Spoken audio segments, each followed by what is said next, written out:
날마다 쓰는 나의 신앙일기 TV 데일리 큐티 나무향기입니다. 오늘은 고린도전서 6장 12절부터 20절을 묵상하겠습니다. 모든 것이 내게 가하나 다 유익한 것이 아니요 모든 것이 내게 가하나 내가 무엇에든지 얽매이지 아니하리라. 음식은 배를 위하여 있고 배는 음식을 위하여 있으나 하나님은 이것저것을 다 배하시리라. 몸은 음란을 위하여 있지 않고 오직 주를 위하여 있으며 주는 몸을 위하여 계시느니라. 하나님이 주를 다시 살리셨고 또한 그의 권능으로 우리를 다시 살리시리라. 너희 몸이 그리스도의 지체인 줄을 알지 못하느냐? 내가 그리스도의 지체를 가지고 창녀의 지체를 만들겠느냐? 결코 그럴 수 없느니라. 창녀와 합하는 자는 그와 한 몸인 줄을 알지 못하느냐? 일러스되 둘이 한 육체가 된다 하셨나니 주와 합하는 자는 한 영이니라. 음행을 피하라. 사람이 범하는 죄마다 몸 밖에 있거니와 음행하는 자는 자기 몸에 죄를 범하느니라. 너희 몸은 너희가 하나님께로부터 받은 바 너희 가운데 계신 성령의 전인 줄을 알지 못하느냐. 너희는 너희 자신의 것이 아니라 값으로 산 것이 되었으니 그런즉 너희 몸으로 하나님께 영광을 돌리라. 사도 바울은 그리스도 안에서 어떤 자유에 대해 강조했습니다. 성도들은 자유한 자입니다. 그렇지만 그 자유가 무엇을 의미하는지 분명히 알아야 합니다. 바울은 모든 것을 할 수 있다고 말합니다. 그렇지만 모든 것이 다 유익한 것이 아닙니다. 이것은 모든 것이 나에게 이득이 되는 것은 아니라는 말입니다. 특히 성적인 죄는 결코 나에게 이득이 되지 않습니다. 우리가 죄에서 자유롭게 되었습니다. 그렇다고 해서 내가 죄를 마음대로 지을 수 있는 것은 아닙니다. 그것이 나에게 유익한 것이 아니기 때문입니다. 오히려 나에게 해를 끼치고 손해를 보게 만듭니다. 그러므로 내가 성적인 죄를 지을 수는 없습니다. 로마서 6장 6절과 7절은 우리가 알거니와 우리의 옛사람이 예수와 함께 십자가에 못 박힌 것은 죄의 몸이 죽어 다시는 우리가 죄에게 종노릇 하지 아니하려 함이니 이는 죽은 자가 죄에서 벗어나 의롭다 하심을 얻었음이라 라고 말씀하고 있습니다. 우리는 예수 그리스도를 통해 죄에서 자유하게 되었습니다. 그것이 마음대로 죄를 지을 수 있다는 말은 아닙니다. 그것은 오히려 죄에게 종노릇 하지 않는 것이며 죄에서 벗어나 의롭게 된 것입니다. 그러므로 죄에서 자유하게 된 것은 죄를 짓지 않을 자유를 말하는 것입니다. 또한 모든 것이 내게 가하나 내가 무엇에든지 얽매이지 아니하리라고 말하고 있습니다. 바울은 무엇에든지 얽매이지 않겠다고 말했습니다. 성적인 죄를 지으면 그것에 얽매이게 됩니다. 고린도 교회 성도들에게 성적인 죄는 친숙할 것입니다. 그들이 예수 그리스도를 믿기 전에는 우상을 숭배했기에 여사제들과의 매춘에 깊이 관여했을 것입니다. 하지만 그들은 우상 숭배에서 나와서 하나님을 섬기기로 했으며 예수 그리스도를 통해 죄를 용서받았습니다. 그들은 이제 죄를 지을 필요가 없습니다. 죄는 하나님을 떠난 것을 말합니다.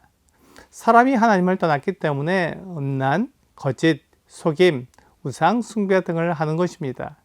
하나님을 높여야 하는 사람의 원래 목적을 잃어버리고 하나님 대신 사람을 높이거나 우상을 높이는 죄를 범하고 있습니다. 사람을 높이려는 마음에 음식을 위해 일을 하고 음란을 위해 일을 하는 것입니다. 사람을 높이는 마음은 하나님의 뜻을 거절하고 사람의 육체가 원하는 일을 하는 것입니다.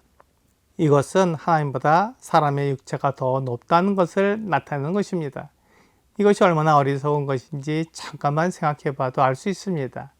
사도 바울은 너희 몸이 그리스도의 지체인 줄 알지 못하느냐고 말하고 있습니다. 우리는 교회를 이루고 있기 때문에 그리스도의 지체입니다. 그리스도의 지체는 그리스도의 몸의 각 부분을 말하고 있습니다. 예수님을 믿은 사람은 그리스도의 몸의 한 부분이 됩니다. 그리스도는 머리이기 때문에 몸 전체를 통솔하시지만 우리는 그리스도의 몸의 한 부분을 이루고 있습니다. 사실 우리가 그리스도의 몸의 한 부분을 이룬다는 것이 얼마나 놀랍고 영광스러운 일인지요. 우리는 그런 영광을 누릴 만한 자격이 없습니다. 그런데 우리가 그리스도의 지체인데 하나님을 떠나 무상 숭배에 빠진 여사제들과 간음을 한다면 그리스도의 지체로 무상 숭배자들의 지체를 만드는 것입니다. 그래서 음행을 피해야 합니다. 다른 죄는 상대방과 관계된 잘못된 행동이지만 음행은 자기 몸에 죄를 범하는 것입니다. 그래서 음행은 영원히 남습니다.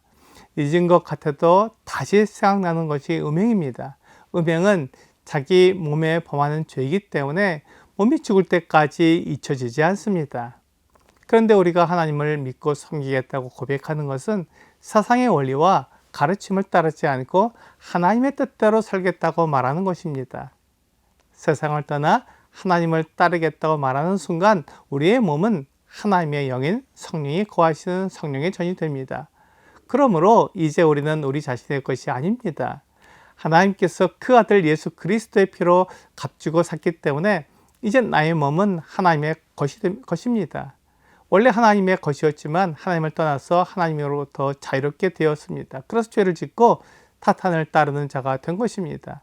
하나님을 떠난 자유는 참된 자유가 아니라 죄를 짓게 만드는 자유입니다. 그것은 거짓 자유입니다. 그래서 하나님께서 예수 그리스도의 피로 값주고 다시 사신 것입니다. 하나님은 이제 다시 우리를 잃어버리지 않겠다고 약속하셨습니다. 그래서 성령께서 우리 안에 거하시는 것입니다. 그러므로 이제 우리는 우리 것이 아니기에 우리 몸으로 하나님의 뜻을 이루고 하나님이 원하시는 일을 하면서 하나님의 영광을 나타내야 합니다. 오늘의 적용 질문을 보겠습니다. 누구와 한 몸을 이룰지 우리는 선택해야 합니다. 그리스도와 한 몸이 되기 위해서 오늘 해야 할 것은 무엇일까요? 창녀와 하나가 되면 창녀와 한 몸을 이루게 됩니다. 그러나 그리스도와 하나가 되면 그리스도의 몸을 이루게 됩니다. 그리스도의 말씀을 따르기 위해 세상의 유혹을 거절하는 것은 그리스도와 하나가 되는 아름다운 모습입니다. 오늘 세상에는 익숙한 음행의 죄를 그리스도의 말씀을 따르기 위해 버리고 그리스도와 하나가 되는 여러분과 제가 되기를 주 예수님의 이름으로 기도합니다.